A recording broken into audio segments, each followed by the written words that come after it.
नमस्कार. Marriage सर्टिफिकेटचा video टाकल्यानंतर माझं इंस्टाग्रामचा जो मेसेज बॉक्स आहे तो वेगवेगळ्या क्लायंट्सच्या प्रश्नांनी भरलेला आहे.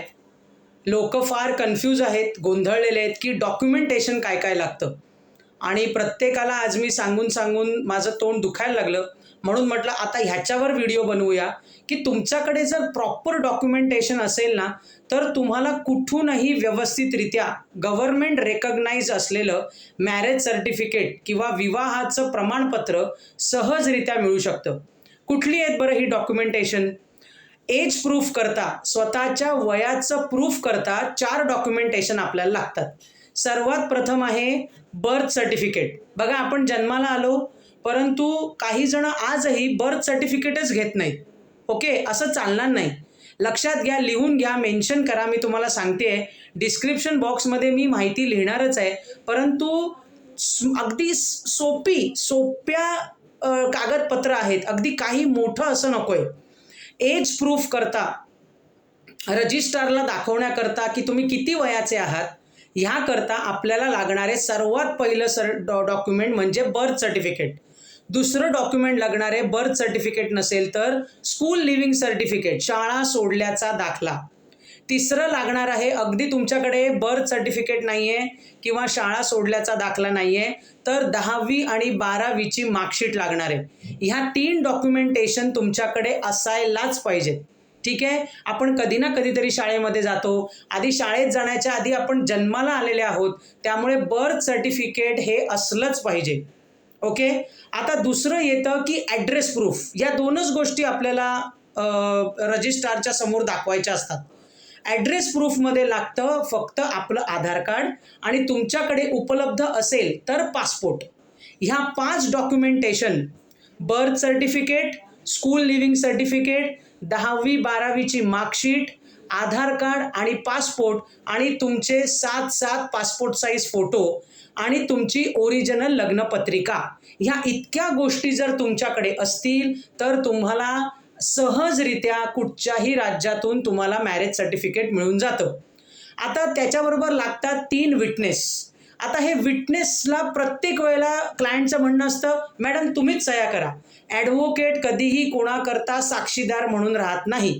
त्यामुळे विटनेस हे तुमच्या नातेवाईकांमधले, तुमचे मित्रमैत्रिणी किंवा तुमचे आईवडीलच असले पाहिजेत असं माझं स्पष्ट मत आहे. कारण मित्रमैत्रिणी दगा देतात, सांगितलेल्या तारखेला उपस्थित राहत नाही आणि आमचं सगळं काम, आमच्या अपॉइंटमेंट्स म्हणा, फॉर्म भरण्याची मेहनत म्हणा, घेतलेले पैसे म्हणा, सगळी मेहनत फुकट घालवतात. त्यामुळे माझं असं म्हणणं असतं, जर आत्ताच 1, 2, 3, 4, 5 वर्ष लग्नाला झालेली आहेत आणि विटनेस म्हणून मी नेहमी सजेशन करते, आपल्या आई वडिलांना विटनेस ठेवा. ते कधीही आपल्याला दगाफटका करत नाहीत. आता विटनेसची डॉक्युमेंटेशन काय लागतात तर फक्त आणि फक्त त्यांचं आधार कार्ड.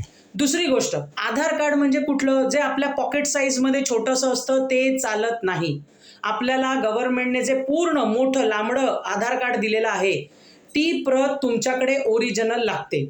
हे लक्षात ठेवा. खूप जण आपल्या पॉकेटमधलं घेऊन येतात, रिजेक्ट होतो फॉर्म. आम्हालाही तिकडे आधी आम्ही व्हेरीफाय इथे ऑफिसमध्ये डॉक्युमेंटेशन केल्याशिवाय आम्ही पुढे फॉर्मच भरत नाही. त्यामुळे छोटं जे आपण लॅमिनेटेड करून घेतलेलं आधार कार्ड आहे ते चालत नाही. तुमच्याकडे पूर्ण फुल कॉपी जे आधार कार्ड आपल्याला दिलेलं आहे ते पाहिजे. आधार कार्ड विटनेसचं लागतं, दुसरं त्याला काही लागत नाही आणि त्यांचे देखील 5 पासपोर्ट साईज फोटो लागतात. आणि तुमची म्हणजे ज्यांचं काढायचं आहे लग्नपत्रिका, ज्यांचे मॅरेज सर्टिफिकेट काढायचं आहे त्यांची एक ओरिजिनल लग्नपत्रिका लागते. त्यामुळे मला असं वाटतं की हे डॉक्युमेंटेशन्सची लिस्ट तुम्ही एक बनवा. तुमच्याकडे काय आहे काय नाही ते बघा. एक पूर्ण एन्व्हलप छानपैकी तयार करा आणि मग तुम्ही कुठेही जाऊन तुम्ही मॅरेज सर्टिफिकेट काढू शकता किंवा मला संपर्क साधा. परंतु आज मी हा मुद्दाम बनवला की लोक फार गोंधळलेली आहेत. आता एका बाईचा प्रश्न मला आलेला आहे की मॅडम माझा नवरा हयात नाही आहे, 27 वर्ष लग्नाला झालेली आहेत, मला आता विधवा पेन्शन योजनेमध्ये पेन्शन करता अप्लाय करायचं आहे, तर मी मॅरेज सर्टिफिकेट काढू शकते का? लक्षात घ्या, तिथे नवरा बायकोला प्रेझेन्स राहायचंय, उपस्थित राहायचंय रजिस्ट्रार समोर. जर तुमचा नवरा किंवा तुमची बायको हयात नसतील तर तुमचं मॅरेज सर्टिफिकेट निघू शकत नाही. इतकं सरळ सोपं उत्तर आहे हे. तुम्ही ते हयात असताना म्हणजे जिवंत असताना तुम्ही ते काढून घेतलं नाहीत. आता गेल्यानंतर रजिस्टर समोर मी कोणाला उपस्थित ठेवू? त्यामुळे या व्हिडिओद्वारे मी ज्यांचा प्रश्न आला होता त्यांचं उत्तर देते मी, की जर नवरा बायको एक्सपायर्ड झालेले असतील तर तुमचं मॅरेज सर्टिफिकेट आता तुम्ही चक्क विसरून जा. ह्याच कारणाकरता मी सांगत आहे. अजून लोक छानपैकी मला आनंद आहे या गोष्टीचा, की लोक आता जागे होत आहेत. काल व्हिडिओ केल्यानंतर जवळजवळ 8 ते 10 इन्क्वायरी माझ्याकडे आलेल्या आहेत. अजूनही वेळ गेलेला नाही आहे. जेवढा काही प्रयत्न होईल तेवढं सोयीस्कररित्या तुम्हाला मॅरेज सर्टिफिकेट काढून देण्याचा प्रयत्न पूर्णरित्या केला जाईल. परंतु डॉक्युमेंटेशन असणं हे फार महत्त्वाचं आहे. रजिस्टर माझा घरचा नाही आहे. डॉक्युमेंटेशन ओरिजिनल व्हेरीफाय झाल्यानंतरच तुम्हाला व्यवस्थितरित्या लग्नाचं विवाह नोंदणीचं पत्रक म्हणजेच मॅरेज सर्टिफिकेट मिळून जाईल. लक्षात ठेवा. धन्यवाद.